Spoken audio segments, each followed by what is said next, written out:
It was the last game of the season, my sophomore year. I was at a junior college, Mercyhurst North East, and it was the middle of a play, and I was running down the middle of the field, and I took a hit, and for some reason I couldn't get up. And I tried getting up just like after a normal hit, just like any other time, and I couldn't do it. And so I just laid on the ground. The trainer came over, he looked at it. Finally, he diagnosed it as a broken collarbone, and I was a little shocked. And I thought this was the end of my career. It was a pretty significant injury.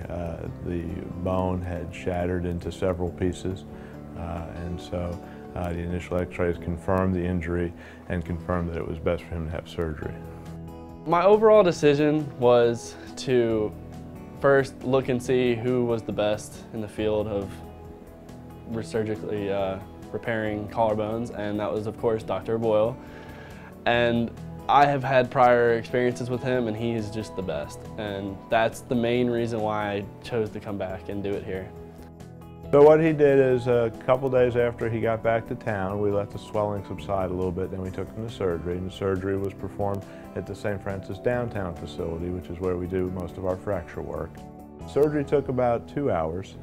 It's done under a general anesthesia.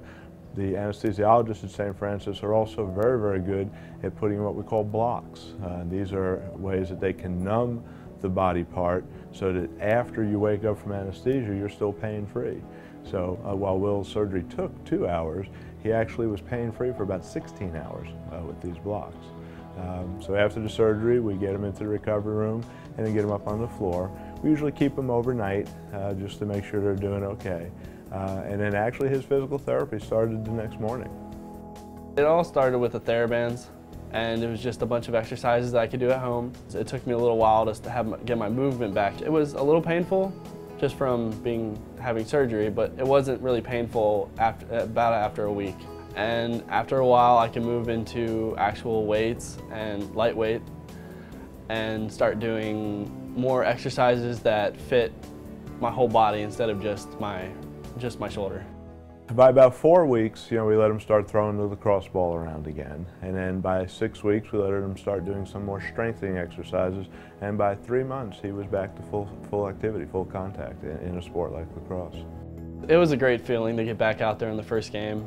I knew that all of my hard work that I put in before that, to get to that point again, would pay off. He's doing great. Actually, I know his father, and I keep in touch about Will through his dad.